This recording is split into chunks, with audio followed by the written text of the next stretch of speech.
Hello everyone, welcome to PCS GS academy. मैं गौरव पचौरी आपके लिए लेके आया हूँ इंडियन पॉलिटी एंड कॉन्स्टिट्यूशन की सीरीज का अगला लेक्चर। दोस्तों आज हम इसमें बात करेंगे दोस्तों फंडामेंटल राइट की, मतलब मौलिक अधिकारों के बारे में, है ना। तो हम इनके बारे में चर्चा करेंगे और पूरा एकदम डिटेल से, और जो हमारे एग्जाम के ओरिएंटेड है और बहुत ज़्यादा महत्वपूर्ण रहेंगे, वो सारी बातें अपन एक बार में कवर कर लेंगे। ठीक है, तो आपको फोकस रखना है सारे शब्दों पे, क्योंकि सारा खेल किसका है? शब्दों का है ना। ओके, तो दोस्तों आपको दिख पा रहा है मौलिक अधिकार, फंडामेंटल राइट। तो क्या लिखा है ये?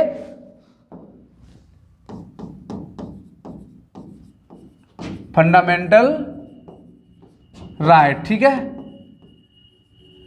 तो मौलिक अधिकारों के बारे में बात कर रहे हैं दोस्तों। हम एक एक करके कवर करेंगे शब्दों को। पहली बात मुद्दा ये है कि भाई ये मौलिक अधिकार भारतीय संविधान के कौन से भाग में है ना। तो हम देख पा रहे हैं कि भाग कौन से में? भाग 3 में। तो मौलिक अधिकार भाग 3 में। और अनुच्छेद की बात करें दोस्तों तो 12 से लेके 35 तक। तो हमने 2 बातें कवर की, कौन कौन सी? कि भाई मौलिक अधिकार हैं वो भाग 3 में, और कौन से आर्टिकल में? तो 12 से लेके 35 तक हमको पता है आर्टिकल है। ठीक है ना दोस्तों। ठीक है, अगर मैं दोस्तों थोड़ी देर के लिए कुछ बातें कर लूँ कि भाई अपन अधिकार, मौलिक अधिकार ये सब बोलते रहते हैं, आखिरकार ये मतलब है क्या? मौलिक अधिकार, संवैधानिक अधिकार, कानूनी अधिकार है, बोलते हैं ना, लीगल राइट्स बोलते हैं। तो इन सब में क्या अंतर है, क्या नहीं है, अपन एक बार में बात कर ले रहे हैं। ठीक है ना। तो आपको 2-3 लाइनें, 2-3 शब्द लिखूंगा मैं, आपको वो देखने हैं। पहली बात क्या है कि पहली बात तो पता होनी चाहिए, राइट मतलब अधिकार। ठीक है, आपको ये अधिकार दिख रहा है? देखो दोस्तों, हम अधिकार अपने हैं कहाँ? संविधान में, है ना। तो हमारे भारतीय संविधान में कुछ अधिकारों की बात बोली गई है ना। तो हमारा संविधान है वो भी तो अपने आप में एक अधिकार है। अच्छा, भारतीय संविधान बनाया गया था वो क्या है? हम लोगों के लिए बनाया गया था, मतलब हमारे अधिकारों की रक्षा के लिए बनाया गया था। बिल्कुल सही बात है। तो पूरा संविधान भी अपने आप में एक अधिकार है हमारा। भाई सरकार से हम क्या मांगते हैं? अपने अधिकार मांगते हैं। वो सारे अधिकार कहाँ लिखे? संविधान में लिखे। लेकिन दोस्तों जो सारी चीज़ें संविधान में लिखी हैं वो सब क्या है? अगर मैं बात करूं कि हमारा पूरा संविधान क्या है, भाई संविधान के सभी अनुच्छेद हैं, संविधान में जो भी प्रोविजन है वो सब अधिकार हैं। बिल्कुल सही बात सुन रहे हो भाई। वो सब कैसे हैं? लेकिन वो है कैसे?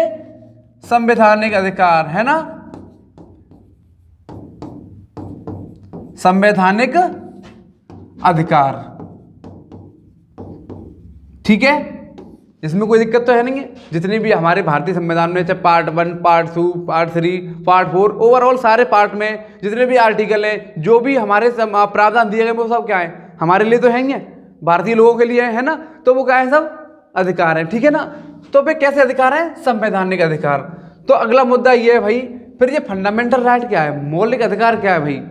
मतलब सवाल मन में तो होगा ना कि भाई एक तरफ तो बोल रहे संवैधानिक अधिकार, अभी बोल रहे मौलिक अधिकार, 2 मिनट बाद बोलोगे कि भाई कानूनी अधिकार, ये सब का है, और अभी बोलोगे फिर कि विधिक अधिकार। तो 4-5 शब्द हैं, ये अलग अलग शब्द हैं, इनका अलग अलग रोल है। ठीक है ना। तो अपन बात करेंगे इन सब के बारे में।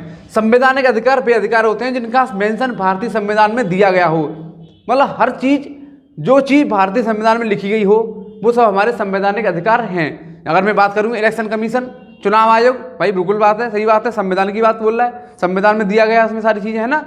तो सब सारी चीजें कहाँ दी गई हैं? संविधान में दी गई हैं। लेकिन दोस्तों अगर मैं एक चीज बोलूं कि अब अभी अपन ने क्या देखा? राइट में पहले क्या देखा? संविधान में जो चीज लिखी है वो संवैधानिक अधिकार है। आगे बात करूं मौलिक अधिकार, जो अपन अभी पढ़ रहे हैं। ठीक है ना, मौलिक अधिकार। ठीक है, अब ये क्या है सर? तो दोस्तों मौलिक अधिकार वे अधिकार हैं जिन्हें हमें, जो भारतीय संविधान में कुछ स्पेशल प्रोविजन, किनके लिए? लोगों के लिए कुछ विशेष प्रकार के अधिकार दिए गए हैं। सारे अधिकार तो विशेष प्रकार के नहीं होंगे ना, लेकिन कुछ विशेष प्रकार के अधिकार जो हमारे भारतीय संविधान में, वो कहाँ दिए गए? भाग 3 में, आर्टिकल 12 से लेके 35 तक। तो वे सारे कैसे अधिकार हैं? मौलिक अधिकार। अगर मैं सवाल करूं दोस्तों कि सभी मौलिक अधिकार संवैधानिक अधिकार हैं, सभी मौलिक अधिकार संवैधानिक अधिकार हैं, बिल्कुल सही बात है। लेकिन सभी संवैधानिक अधिकार मौलिक अधिकार हैं? कतई नहीं। ठीक है ना। तो अपन को क्या ध्यान रखना है भाई? मौलिक अधिकार हैं वो एक लिमिटेड दायरे के भाई, वो हमें स्पेसिफिक पावर देते हैं, ठीक है ना। लेकिन संविधान अधिकार तो सारी चीज़ें, वो सारी चीज़ें हैं जो संविधान में चर्चा जिनकी की गई है, ठीक है ना। तो अपन को दो चीज़ ध्यान रखनी है का, संविधान अधिकार तो सारे हैं, लेकिन उनमें से कुछ क्या है, मौलिक अधिकार, जो कौन से भाग में, भाग 3 में, ठीक है ना। आपको पता है भाग 3 में मौलिक अधिकार हैं। अगर दोस्तों मैं एक और शब्द की बात करूं यहाँ पे, विधिक अधिकार। अब बताओ विधिक अधिकार क्या होता है। तो आपको दो पता है ना, आपको दो चीज़ें पता है यहाँ पे, कौन कौन सी चीज़ें पता है। एक तो संवैधानिक अधिकार पता है आपको, ऊपर से मौलिक अधिकार पता है। तो भाई मौलिक अधिकार हमें पता है 12 से 35 तक है, भाग 3 में है, और बाकी सब जो कुछ भी माल बचा हुआ है वो क्या है, सब संवैधानिक अधिकार है। और अब सर बोलोगे भाई विधिक अधिकार क्या है ना, स्टेटरी राइट क्या है। तो अभी मैं आपको बता देता हूं, विधिक अधिकार, आप बताओ विधिक अधिकार, विधि के मतलब समझ रहे ना, विधि, लॉ। भाई पार्लियामेंट हमारी पार्लियामेंट, हमारी संसद, हमारी सरकार जो लॉ बनाती है, जब भी जरूरत होती है किसी लॉ की, वो हमारी सरकार बनाती है। और किन के लिए बनाती है, लोगों के लिए, ठीक है ना, प्रोटेक्शन के लिए बनाती है। वो सब क्या होते हैं भाई, विधिक अधिकार। लेकिन दोस्त एक चीज ध्यान रखनी है, क्या ध्यान रखनी है कि भाई जिनका मेंशन किसमें नहीं है, संविधान में। मतलब कोई संविधान में इनकी बात नहीं बोली कि भाई विधिक अधिकार का संविधान से कोई रिलेशन नहीं है, इनका संविधान में कोई चर्चा नहीं की गई, इनका संविधान में कोई प्रावधान नहीं है, है ना। वे सब क्या होते हैं, विधिक अधिकार। मतलब एक तरफ संवैधानिक अधिकार जो जिनकी चर्चा किन में की गई है, संविधान में की गई है ना। उनके अंतर्गत कौन थे अपन ने देखे, फंडामेंटल राइट, मौलिक अधिकार। लेकिन विधिक अधिकार का कोई संविधान से चर्चा नहीं है भाई, ये एक्ट द्वारा बना दिए जाते हैं। किसके द्वारा, एक्ट द्वारा, अधिनियम द्वारा बना दिए जाते हैं। इनका संविधान में कोई लेना देना नहीं है। अगर ऐसे एग्जाम्पल की बात करूँ भाई, तो अपन देखते हैं बहुत अगर मैं बात करूँ दोस्तों कि ह्यूमन राइट कमीशन है ना, तो वो क्या है, विधिक है, सही बात है ना। तो भाई जो चीज़ संविधान में नहीं है वो सब कैसी है, विधिक अधिकार है, और जो चीज़ संविधान में वो संवैधानिक अधिकार है। ठीक है, आपको सारी चीज़ें समझ आई होंगी, उम्मीद करता हूँ। ओके, ठीक है भाई। तो आपको 4-5 चीज़ पता चली भाई, अधिकार, संवैधानिक अधिकार, मौलिक अधिकार, ठीक है ना, और विधिक अधिकार आपने देखा भी है ना। अब बता पाओगे ना सारी चीजें, खुद कैटेगराइज कर पाओगे ना, कौन से विधिक हैं, कौन से संवैधानिक हैं, है ना, कौन से मौलिक अधिकार हैं, एग्जैक्टली। अब देखो भाई कौन से भाग में, भाग 3 में अनुच्छेद 12 से 35 तक है। अब देखो मेन पर्पज क्या है हमारा, जो हमारा भारतीय संविधान है उसका जो भाई फंडामेंटल राइट है ना, वो क्यों डाली गई, ताकि दोस्तों एक राजनीतिक आदर्श और बहुत ही ज़्यादा एक्सपेंशन इनके लिए, लोगों के लिए एक राजनीतिक आदर्श मतलब सेट हो सके, ठीक है ना, ऐसे बोल सकते हैं अपन, है ना। तो कुल मिला के हमें लोगों का क्या करना है, पॉलिटिकल डेवलपमेंट करना है, इसलिए हमने फंडामेंटल राइट रखे किसमें, संविधान में, ठीक है ना। तो हमने ये लिया कहाँ से दोस्तों, पहली बात तो ये पता होना चाहिए इसके स्रोत कहाँ से हैं। हमने भारतीय संविधान का जो मौलिक अधिकार है ना, वो हमने कहाँ से लिए हैं, बताओ आप। तो भाई कहाँ से लिए हैं, यूएसए से लिए हैं, ठीक है ना, आपको दिख पा रहा होगा।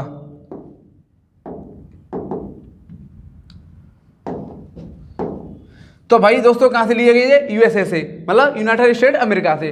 तो हमने कहां से लिया, अमेरिका से। आगे देखें दोस्त, स्थानन, इसका क्या मतलब है दोस्तों, इसका मतलब ये है कि भैया ये भारतीय संविधान जब बना था ना, क्या था, मूल संविधान के हिस्सा हैं या अभी बनाए गए या बीच में कभी डाल दिए गए, नहीं दोस्तों, ये भारतीय संविधान के मूल संविधान के हिस्सा है ना। मतलब ये नहीं कि अभी डाल दिए गए, जैसे अपन फंडामेंटल ड्यूटी है जो बाद में डाल दी गई, कुछ चीजें समय के अनुसार हम डाल देते हैं संविधान में, है ना, सरकार हमारी बदलाव करती रहती है, लेकिन हमारे जो मौलिक अधिकार है ना, वो मूल रूप से संविधान में थे। तो इनका स्थान कैसा है, मूल संविधान में, कोई नए डाले, इसका मतलब क्या है, ये मूल संविधान में थे। जब हमारा संविधान बना था पहली बार, तब भी ये थे। इनका उद्देश्य क्या है दोस्तों, इनका भाई पर्पज क्या है, एम क्या है इनका, है ना। तो आपको ऑब्जेक्ट क्या है इनका, आपको ये पता होना चाहिए। तो भाई पॉलिटिकल डेवलपमेंट, दोस्तों ये क्वेश्चन कई बार पूछा गया है कि भारतीय संविधान में मौलिक अधिकारों का उद्देश्य क्या है। तो उद्देश्य क्या है, पॉलिटिकल डेवलपमेंट, राजनीतिक विकास, ठीक है ना। तो आपको क्या रखना है, पॉलिटिकल डेवलपमेंट रखना है, किनके लिए, लोगों के लिए। आपको शब्द ध्यान रखना है बार बार का, हम इनका मुख्य उद्देश्य क्या है, राजनीतिक विकास या राजनीतिक मतलब एक्सपेंशनिज्म, ठीक है। आगे बात करें दोस्तों, ये क्या लिखा है आपको, लक्ष्य, इसका मतलब क्या है भाई, ये लक्ष्य किनका है, किनकी जिम्मेदारी है, ये लक्ष्य का मतलब क्या है, टारगेट किनका है, ये सरकार का, मतलब सरकार जिम्मेदारी ले हमारी, ठीक है ना। इसलिए फंडामेंटल राइट में हमारी क्या है, सुरक्षा है। राइट का मतलब क्या हो दोस्तों, सुरक्षा, हमें चाहिए प्रोटेक्शन, है ना। तो प्रोटेक्शन कौन देगा, हमारे मौलिक अधिकार देंगे, किनको देंगे, पीपल को देंगे, हम लोगों को देंगे। तो भाई ये हमारी सुरक्षा करेंगे। सुरक्षा कौन करेगी? अगर भाई कोई भी कानून या कोई भी व्यक्ति या कोई भी सरकार या सरकार का कोई भी आदमी अगर हमें परेशान करता है तो भाई सरकार हमारी सुरक्षा करेगी। वो सुरक्षा कहाँ लिखी हुई है? हमारी फंडामेंटल राइट में, ठीक है ना। तो भाई किनका लक्ष्य है ये? टारगेट किसके हैं? किनकी सब, मतलब कौन इसे देखेगा? तो भाई सरकार देखेगी, हम नहीं देखेंगे। सर हमारी तो सुरक्षा होगी इसमें, है ना। तो बिल्कुल सही बात है। तो हमारी तो इसमें सुरक्षा होगी। अगर अपन और आगे बात करें, आगे क्या है दोस्तों? दृष्टिकोण।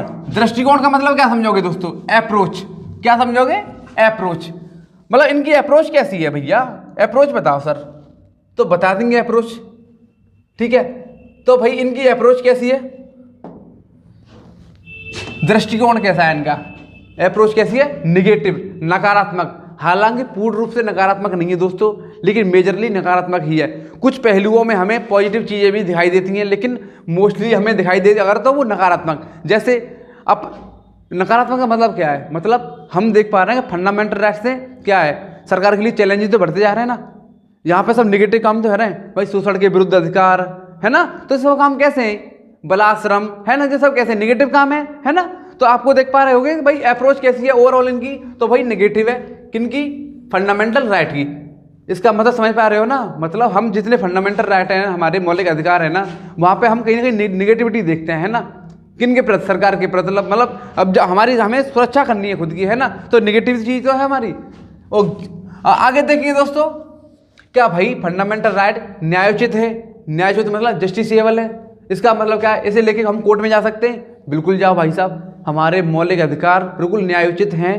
इसे लेके अगर भाई हम सरकार या कोई भी चीज़ हमारे अधिकारों का उल्लंघन करती है तो हम कहाँ जाएंगे? कोर्ट चले जाएंगे, ठीक है ना। सुप्रीम कोर्ट आराम से चले जाएंगे, कहीं भी चले जाएंगे। अब अगर अपन बात करें दोस्तों हायरार्की की बात करें, पदानुक्रम की बात करें, लेकिन दोस्तों मैंने ये चीज़ मेंशन करी हुई है, सभी फंडामेंटल राइट डीपीएसपी से बड़े हैं। इसका मतलब क्या है? एक बार दोस्तों कई बार ऐसे केस आए हुए हैं जिसमें यही चर्चा हुई है कि भाई राज्य के नीति जैसे तत्व बड़े हैं या मौलिक अधिकार बड़े हैं। तो कुछ मामलों में दोस्त कई बार जजमेंट आए थे, ठीक है ना।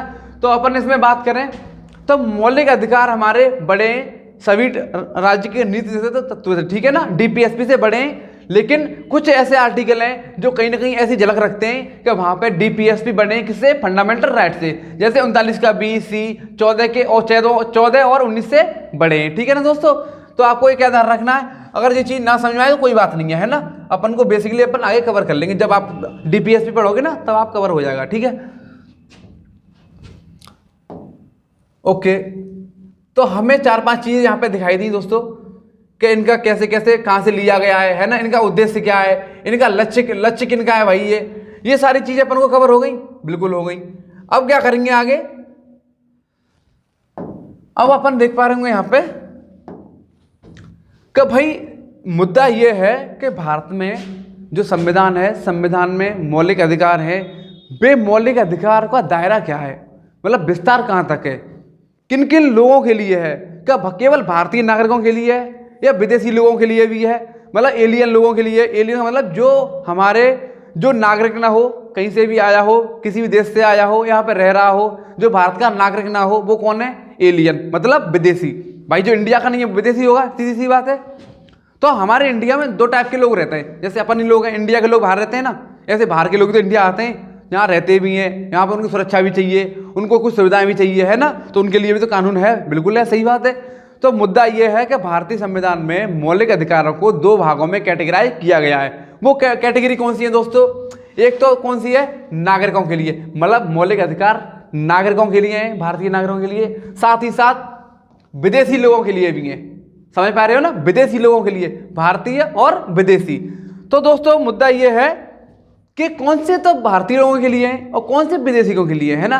तो दोस्तों कई बार क्वेश्चन पूछा गया है कि इनमें से कौन सा आर्टिकल है जो भारतीयों के लिए है या भारतीयों के लिए नहीं है या केवल विदेशियों के लिए है। ये सारे क्वेश्चन आते हैं कई डायमेंशन से, ठीक है ना। तो आपको क्वेश्चन में थोड़ी नजर रखनी है। आपको कुछ देखो, आप देख पा रहे होंगे नागरिक और विदेशी, ठीक है ना। तो भाई नागरिक हैं, हम तो इंडियन है भाई, हमारे लिए सारी चीजें हैं ना, मतलब हमारी ज़मीन, हमारी सरकार, हमारा सब कुछ है भाई यहाँ पे, तो हमसे कौन रोकेगा? तो हमें तो भाई सारे अधिकार मिलेंगे ना, हम तो इंडियन है भाई, हम भारत के नागरिक हैं, सब कुछ तो हमारा ही है ना, we the people of India. तो भाई सभी मौलिक अधिकार किन के लिए? नागरिकों के लिए। मतलब सारे 12 से लेकर 35 तक जितने भी फंडामेंटल राइट हैं और भी जो भी हैं, मतलब जितने भी टाइप के फंडामेंटल राइट है ना, वो सब किन के लिए?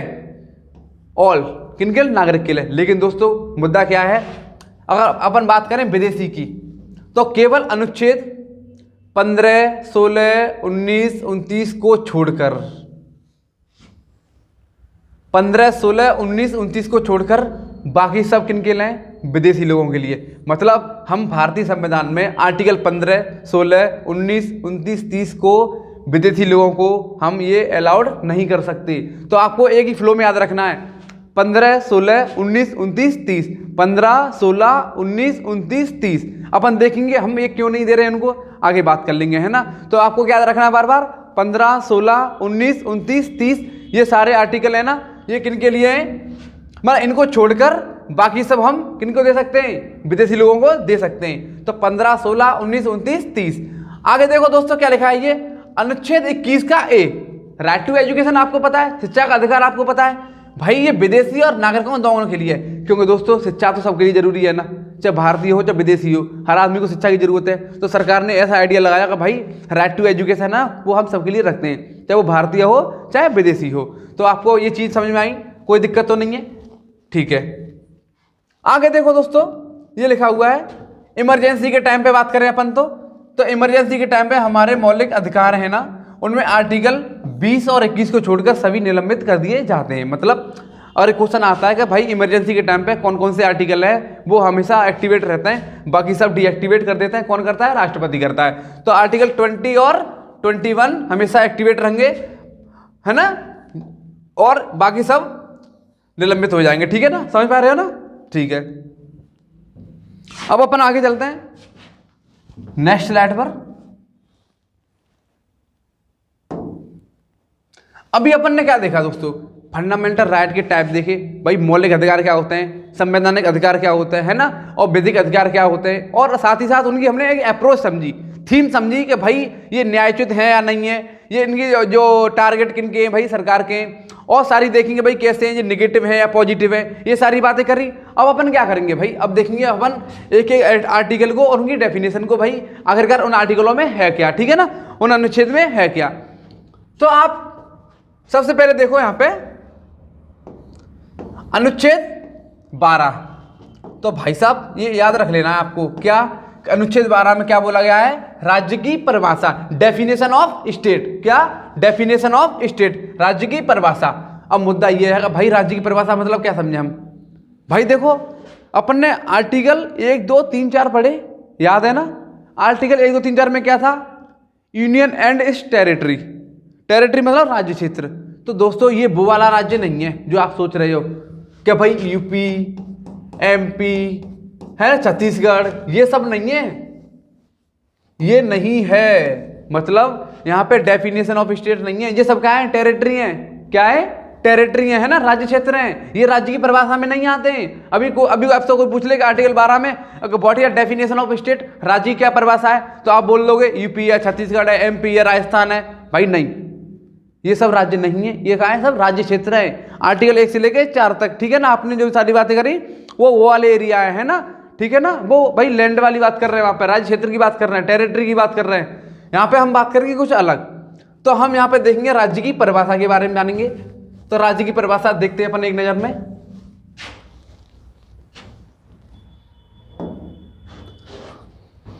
तो दोस्तों राज्य की परिभाषा में हम देखते हैं डेफिनेशन ऑफ स्टेट। देखो दोस्तों राज्य की परिभाषा की अगर बात करें तो वो सब चीज राज्य है जहां पे सरकार का कुछ ना कुछ रोल है। अगर मैं बात करूं, एक शब्द में बात करूं ना, कोई ऐसी चीज, ये कोई वस्तु है इसमें या तो पूर्ण रूप से सरकार की हो, कैसी हो? पूर्ण रूप से सरकार की हो, या आंशिक रूप से हो, या आंशिक रूप से सरकार की हो, मतलब फुली एंड पार्शियली। मान लो कोई कंपनी है, उसमें सरकार का पैसा लगा है, दैट इज स्टेट, वो राज्य है। अगर मैं बात करूँ कि भाई वहाँ पे किसी चौराहे पे रेलिंग लगी हुई है, वो भी राज्य है, चूंकि वहाँ प्रॉपर्टी किन की है, वो राज्य की, अथॉरिटी किन की है, राज्य की, ठीक है। तो मैं अगर बात करूँ कि हमारे एमएलए साहब हैं, वो कौन है, वो भी राज्य है। अच्छा सर, तो प्रधानमंत्री कौन है, वो भी राज्य है। अच्छा राष्ट्रपति सर कौन है, वो भी राज्य है। अच्छा सर, जो विधान परिषद की सभाएं हैं वो सब कौन है, वो भी राज्य है। अच्छा सर, जो रोड है, रोड क्या है सर, वो भी राज्य है। अच्छा सर, तो बैंक क्या है, बैंक भी राज्य है। ऐसी चीज भाई जहां पे सरकार का रोल हो, सरकार की अथॉरिटी हो, वहां पे सरकार का इंटरफेरेंस हो, है ना, वो सब क्या है, राज्य। तो अगर आप कोई भी नाम ले लो जहां पे सरकार की अथॉरिटी हो, सरकार के वहां रूल एंड रेगुलेशन हो, सरकार का वहां पे कंट्रोल हो, वो सब क्या है, राज्य हैं। मैं कुछ भी ले लो दोस्तों, कुछ भी, अगर कोई लाइट भी लगी है ना सरकार की, स्ट्रीट लाइट, ठीक है ना, वो भी राज्य है अपने आप में, है ना। विधानसभा, विधान परिषद, है ना, सब राज्य हैं, सब कुछ राज्य है। जो भी एमपी, एमएलए, प्रधानमंत्री, राष्ट्रपति, गवर्नर, सब राज्य हैं।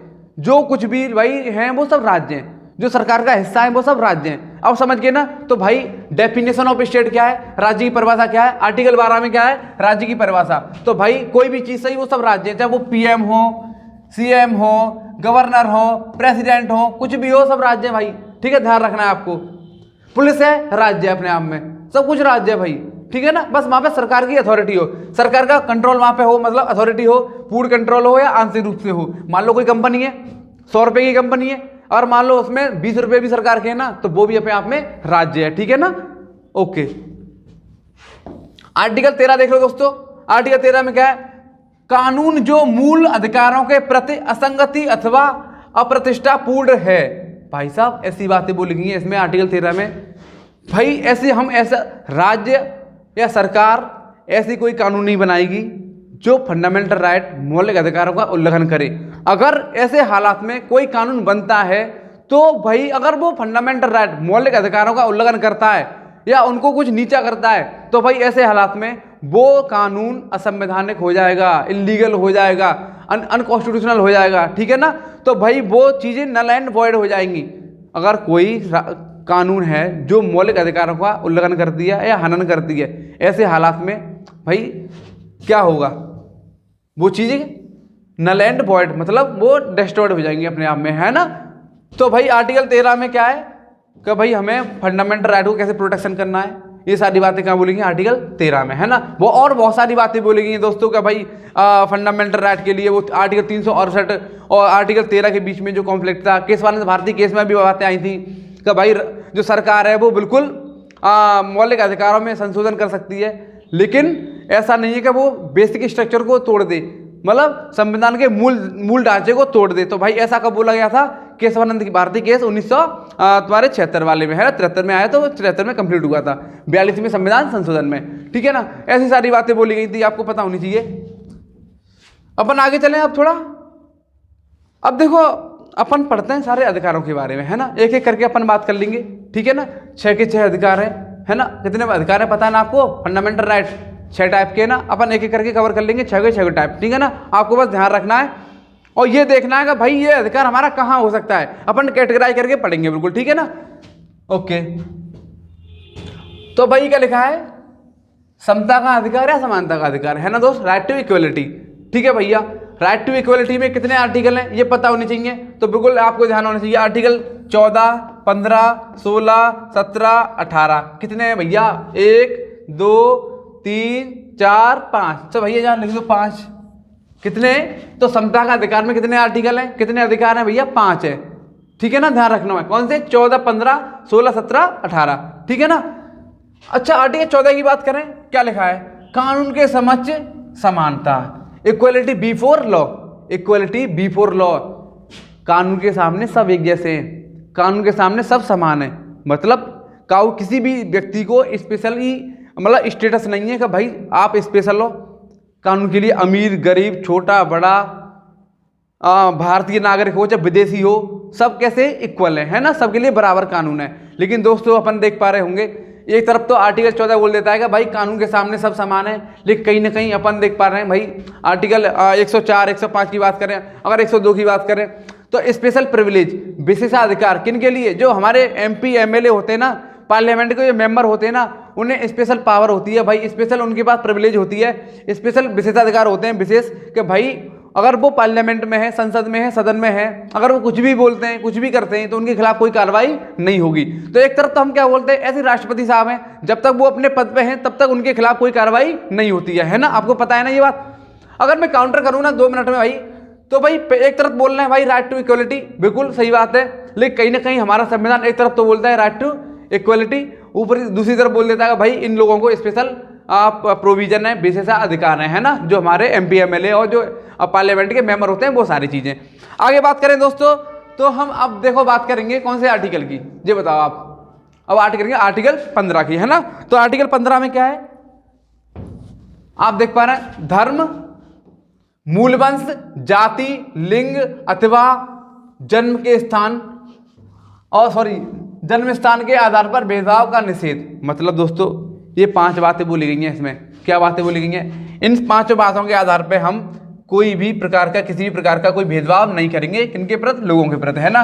कि ऐसा नहीं है कि तू भाई छोटा है, बड़ा है, तू कहीं रहता है या कोई कहीं रहता है तो हम तुम्हारे पास कुछ भेदभाव करेंगे, या इस वंश के हो आप, है ना, आप किसी भी वंश के हो, तो किसी भी धर्म के हो आप, किसी मूल वंश के हो, जाति के हो, लिंग कोई भी हो, आपका कोई फर्क नहीं है, जन्म स्थान का कोई फर्क नहीं पड़ता है भैया, और इन सब के आधार पे हम कोई भेदभाव नहीं करेंगे। तो आपको 5 शब्द याद रखने, कौन से, 1 2 3 4 5 याद रखने ना, कौन से, धर्म, मूलवंश, जाति, लिंग और जन्म स्थान, याद रख लोगे ना। इनमें से ये क्वेश्चन आता है कि इनमें से कौन सा आर्टिकल 15 में शब्द नहीं है, तो भाई बिल्कुल ध्यान रखना है, 5 शब्द, जन्म स्थान, लिंग, जाति, मूलवंश, धर्म, ठीक है। लेकिन दोस्तों एक बात बताएं आपको, अगर मैं आर्टिकल 15 को फिर से काउंटर करूं तो आप खुद सोचना, क्या हम एक तरफ तो हम क्या बोल रहे हैं, आर्टिकल 15 में हम इन 5 के आधार पर कोई भेदभाव नहीं करेंगे, वहीं दोस्तों पर रिवर्स सोचें, अगर बात करने का भाई नहीं करेंगे, लेकिन दोस्तों तुम तो करते हो, संविधान तो करता है, क्या सरकार तो कर दी है, कैसे भाई, हम जाति के आधार पर क्या देते हैं, रिजर्वेशन, लिंग के आधार पर क्या देते हैं, रिजर्वेशन, मेल फीमेल देते हैं ना, आपको पता है ना, जाति के आधार पर देते हैं ना, SC ST OBC सब देते हैं ना, आपको पता है भाई, जन्म स्थान के भी दे देते हैं कि भाई कुछ जो स्थान है वो पिछले राज्य हैं, बिल्कुल देते हैं ना भाई, पिछले राज्यों को जो दूसरे स्थान है, मतलब हमारे नॉर्थ ईस्ट की कंट्री है, कुछ साउथ की कंट्री है ना, तो उनको भाई देते हैं, बिल्कुल सही बात है, स्पेशल प्रोविजन देते हैं, उनके लिए कुछ विशेष अधिकार देते हैं, तो भाई ये अच्छी बात है, देते तो पॉजिटिव वे में, मैं मना नहीं कर रहा कि भाई ये गलत क्यों देते हैं, वो सब ठीक है, रिजर्वेशन भी जरूरी है, सारी चीजें जरूरी हैं, लेकिन हमको ये बात को काउंटर करना है, हमें पता होनी चाहिए भाई, एक तरफ तो हमारा फंडामेंटल राइट ये बोलता है, दूसरी तरफ वही काम उनके रिवर्स में करता है, लेकिन वो करता है किसके लिए, सोशल वेलफेयर के लिए, लोगों के लिए करता है ना, तो कोई टेंशन लेने की जरूरत है नहीं है ना, बस आपको पता होना चाहिए। आगे बात करें दोस्तों, आर्टिकल 16 सार्वजनिक रोजगारों, एम्प्लॉयमेंट, ठीक है ना, के मामलों में अवसर की समानता। दोस्तों इसका मतलब हम सब लोगों को जॉब में, है ना, एक इक्वल अपॉर्चुनिटी देंगे, बराबर समानता देंगे, इक्वल अपॉर्चुनिटी की बात करती है किसमें, एम्प्लॉयमेंट में, है ना, ठीक है। तो आपको क्या दिखाया आर्टिकल 16 में,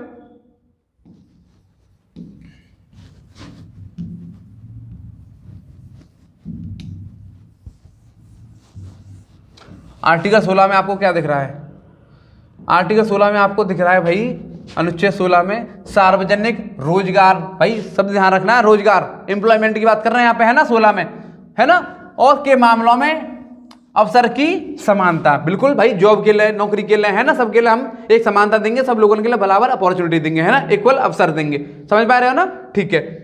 आर्टिकल 17 की बात करें भैया, लेकिन दोस्तों यहाँ पे भी अपन काउंटर कर सकते हैं, यहाँ पे भी देखो अपन देख पा रहे हैं, इकोनॉमिक वीकर सेक्शन, भाई यहाँ पे आर्टिकल 16 में हम जॉब में रिजर्वेशन देते हैं ना, SC के लिए अलग है, OBC के लिए अलग है ना, और EWS अपना अभी नया आ गया वो अलग है, तो भाई कहीं ना कहीं वो आर्टिकल 16 में तो भाई अमेंडमेंट किया गया है, आपको पता होना चाहिए। अभी क्वेश्चन आया कि हमारे भारतीय संविधान में कौन से अनुच्छेद में नौकरी के लिए रिजर्वेशन होता है, तो भाई आर्टिकल 16, जॉब के लिए रिजर्वेशन कौन सा है, आर्टिकल 16, ठीक है ना, यहाँ पे अपन आरक्षण देते हैं, ठीक है ना, आपको पता होनी चाहिए।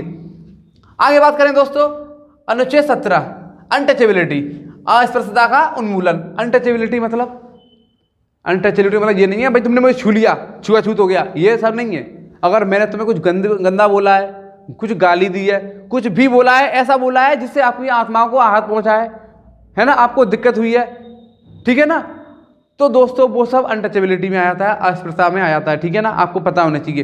तो इसका मतलब समझ रहे हो ना, कोई व्यक्ति आपसे मतलब कुछ गलत बोलता है, गलत भाषा का इस्तेमाल करता है, कुछ भी करता है, तो आर्टिकल 70 की बात करते हैं, है ना, मतलब ऊंच नीच की बात करता है, या किसी आपको जो कुछ और नाम से बुलाता है जिससे आपको मतलब आपका जो सोसाइटी में स्टेटस है वो कम होता है। ऐसे हालात में हम आर्टिकल 17 की बात कर रहे हैं, अनटचेबिलिटी की बात कर रहे हैं। लेकिन दोस्तों मुद्दा ये है, एक बार आप फिर से ध्यान दीजिएगा, हमने बोला मौलिक अधिकार किनके टारगेट है, या अगर मौलिक अधिकारों की बात करें तो मौलिक अधिकारों का अगर उल्लंघन होता है तो हम कहाँ जाते हैं, कोर्ट जाते हैं। किनके खिलाफ जाते हैं, सरकार के खिलाफ जाते हैं। लेकिन दोस्तों मान लो अपना जो पड़ोसी है बगल वाला, अगर वो आपसे कुछ गलत शब्द बोलता है, भाई अनटचेबिलिटी सरकार तुमसे बोलनी नहीं आ रही है ना, कि तुम ऐसे फलाने दिखाने लगते हो। भाई अगर पड़ोसी आदमी है तुम्हें गलत नाम से बुलाता है ना, तुम्हारी जाति का नाम बिगाड़ता है, कुछ भी करता है, आपको अछूत बोलता है ना, तो दोस्तों पड़ोसी तो आपका सरकार नहीं है। इसका मतलब क्या है, वो व्यक्तिगत है। तो मैं अगर बात करूं, एक आर्टिकल आता है हमारा आर्टिकल 17, जिसमें क्वेश्चन आता है कि भाई ऐसा कौन सा अनुच्छेद है जो सरकार के साथ साथ व्यक्तिगत रूप से उनके खिलाफ जा सकते हैं। मतलब अगर आर्टिकल 17 का उल्लंघन होता है तो हम केवल सरकार के साथ ही नहीं बल्कि अन्य व्यक्ति जो प्राइवेट व्यक्ति है, मतलब व्यक्तिगत आदमी है, जैसे मैं ही सही, अगर मैं आपसे कुछ गलत बोलता हूं तो आप मेरे खिलाफ भी मेरे खिलाफ भी कंप्लेंट कर सकते हो, FIR कर सकते हो, बिल्कुल, कि सर ने हमको ऐसा बोला। और इसका मतलब क्या है कि भाई हम सरकार के साथ साथ प्राइवेट पर्सन, मतलब व्यक्तिगत व्यक्ति है ना, उसके खिलाफ भी, निजी व्यक्ति के खिलाफ भी हम जा सकते हैं। ऐसा कौन से आर्टिकल में, 16 में, ऐसा सॉरी 17 में, है ना, ऐसा 16 में नहीं है, 15 में नहीं है, और कोई दिक्कत नहीं है। लेकिन हाँ है कहाँ पे, 17 में। तो ये क्या है, अनटचेबिलिटी है ना, अस्पृश्यता की बात कर रहे हैं। आर्टिकल 18 की बात करें दोस्तों तो आपको दिख रहा है आर्टिकल 18 में क्या लिखा है, उपाधियों का उल्लंघन, है ना, अबॉलिश ऑफ द टाइटल। तो भाई आपको पता होना चाहिए अबॉलिश ऑफ द टाइटल, उपाधियों का उन्मूलन। तो इसमें क्या है देखो दोस्तों, जितनी अब मान लो मैं हूं, अब मुझे कोई बोल देगा भाई गौरव, भारत रत्न गौरव, तो भाई मैं अपने नाम के आगे भारत रत्न नहीं लगा सकता, ऐसा सरकार मना करती है। क्योंकि हम कहीं ना कहीं लोगों के बीच में एक अपन नॉर्मल सोसाइटी में बात करें तो लोग अपन को, हम ना अब एक एरोगेंस लेके आ जाएंगे अपने अंदर कि भाई मैं भारत रत्न हूँ, या मैं जो भी मेरा पोस्ट है उसका मैं दुरुपयोग करूँगा फिर, है ना, सोसाइटी में। इसलिए भारत सरकार बोलती है कि भाई जो टाइटल है ना उनको हम जहाँ हैं वहीं रखेंगे। ऐसा नहीं है तुम आम जिंदगी में, आम सोसाइटी में तुम अपने टाइटलों का मिसयूज कर रहे हो, है ना। इसलिए तो ऐसे हालात में भाई जितनी भी उपाधियां हैं ना उनका उन्मूलन की बात बोली है। लेकिन दोस्तों अगर मान लो विराट कोहली है और वो मान लो ऑस्ट्रेलिया मैच खेल रहे हैं और वहाँ के लोग हैं या वहाँ की सरकार है, उन्हें खुश होकर कुछ ऐसा नाम दे दे, किंग कोहली बोल दे, तो भाई बिल्कुल सही बात है। तो विराट कोहली अपने मन से किंग कोहली नहीं लिखेंगे वहाँ पे, वो भारत सरकार से पूछेंगे। अगर राष्ट्रपति परमिशन देते हैं ऐसे हालात में तो ही वो अपने नाम के आगे किंग कोहली लगा सकते हैं। ऐसा नहीं है कि वो कल अपने मन से ही किंग कोहली लगा ले, है ना, तो लीगली ऐसे लगा नहीं सकते, है ना। ऐसे दोस्तों मेरा मतलब ये है, जब भी कोई आदमी तुमको, विदेशी आदमी आपको कोई टाइटल देता है, उपाधि देता है, तो वो भारत सरकार रेटिफाई करेगी तभी आप उसका यूज कर सकते हो, ठीक है ना। बाकी अदरवाइज कोई भी चीजें यहाँ पे क्या होता है, नहीं होगी, है ना, कोई भी टाइटल यूज नहीं कर सकते यहाँ पे, ठीक है। आपको 14, 15, 16, 17, 18 तो कितने हैं भैया जी, 5 हैं। क्या है, समता का अधिकार कितने हैं, 5 हैं। पहले में 14 में क्या है, कानून की बात बोली है। दूसरे में 15 में अगर बात करें भाई धर्म, मूलवंश, जाति, लिंग, जन्मस्थान के आधार पर हम कोई भेदभाव नहीं करेंगे। भाई 16 में क्या बोली भाई, सार्वजनिक रोजगार के बारे में बात करिए, एम्प्लॉयमेंट के बारे में बात करिए। 17 में पता है अनटचेबिलिटी, है ना, और 18 में पता है आपको उपाधियों का उन्मूलन, ठीक है दोस्तों। 17 का क्या ध्यान रखना है, ये सरकार के साथ साथ हम व्यक्तिगत व्यक्ति के खिलाफ भी जा सकते हैं, ठीक है ना, इतना ध्यान रखना है। स्वतंत्रता का अधिकार दोस्तों, है ना, आप देखो, आप स्वतंत्रता का अधिकार, इसमें अगर बात करें अपन तो पढ़ लो आर्टिकल भैया, कौन कौन से आर्टिकल है देख लो। अनुच्छेद 19 क्या लिखा है, अभिव्यक्ति की स्वतंत्रता से संबंधित अधिकारों का संरक्षण। भैया हमें क्या चाहिए, अभिव्यक्ति, है ना, लिबर्टी चाहिए। क्या चाहिए, लिबर्टी, अभिव्यक्ति चाहिए। तो भाई राइट टू लिबर्टी है ना, राइट टू फ्रीडम है। तो ऐसे मामले में भाई लोगों के हम बोलते हैं भाई हमको आज़ादी दो, तो भाई लो आज़ादी, है ना। तो ले लो आज़ादी। क्या क्या आज़ादी देनी है भैया हमको? राइट टू स्पीच मतलब वाक, वाक मतलब बोलने की स्वतंत्रता। दूसरा देख लो भैया, शांतिपूर्ण सम्मेलन मतलब तुम कोई मीटिंग करनी है, कोई सम्मेलन करना है, करो, कोई दिक्कत नहीं है, लेकिन कैसे? शांतिपूर्ण, है ना, सावधानी से। ऐसा नहीं तुम दंगा कर दोगे, नहीं तो जेल में फिट कर दे जाओगे, ठीक है ना, 2 मिनट में। तो हमें कोई काम करना है, कुछ भी करना है, शांतिपूर्ण करना है ना। और संघ या संगठन, बिल्कुल सही बात है, कोई आपको यूनियन बनाना है ना, कोई ग्रुप में काम करना है, या अपने भारतीय लोगों के लिए और अपने पीपल्स के लिए कोई ग्रुप बनाना है, तो भाई ऐसे मामले में अपन कोई संगठन बना सकते हैं, बिल्कुल बनाओ। कोई संघ बना सकते हैं, बिल्कुल बनाओ, लेकिन एक दायरे में रखे, है ना, उसका इलीगल यूज ना हो। सर्वत्र आवाज संचरण, इसका मतलब क्या है? सर्वत्र आवाज संचरण, कहीं भी घूमो, बिल्कुल घूमा जाओ भाई, कहीं भी घूमो, है ना, लेकिन ऐसा नहीं है कि ऐसे घूमते घूमते ऐसे चले गए, कोई पलट भी दे आपको, है ना, ऐसा ध्यान रखना है। तो भाई कहीं भी घूमोगे कोई दिक्कत नहीं है, ऐसा बोला गया है। और कहीं भी रहो भाई, कहीं भी घर बना लो, कोई दिक्कत नहीं है। तुमसे कोई मना करता है कि भाई तुम एमपी में घर मत बनाओ? जहां जहां पे भारत का राज्य क्षेत्र है, मतलब जहां जहां पे भारत की पॉलिटिकल बाउंड्री है, वहां पर आप घूम सकते हो, रह सकते हो, बोल सकते हो, कुछ भी करोगे, कोई दिक्कत नहीं है ना। और दोस्तों अगर बात करें अपन आगे राइट टू प्रॉपर्टी की बात करें ना, आपको पता है ना, संपत्ति का अधिकार, तो भाई वो निरस्त कर दिया गया था कब? 44 में संविधान संशोधन अधिनियम में। कब? 1978 में, ठीक है ना। क्या कर दिया गया था? निरस्त कर दिया गया था। क्या? राइट टू प्रॉपर्टी, संपत्ति का अधिकार। तो आपको अभी क्या क्या पता होना चाहिए यहां पे, मैं एक बार फिर से बता रहा हूं।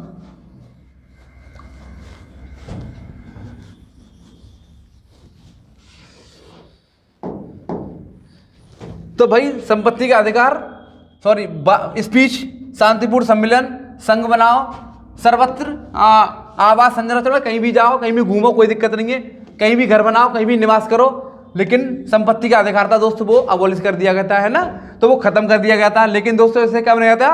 मतलब फंडामेंटल राइट से संपत्ति का अधिकार, राइट टू प्रॉपर्टी कब हटाया गया था? 44 में संविधान संशोधन 1978 में। और इसे लीगल राइट, अभी बोला था ना शुरुआत में, वीडियो की शुरुआत में क्या बोला था?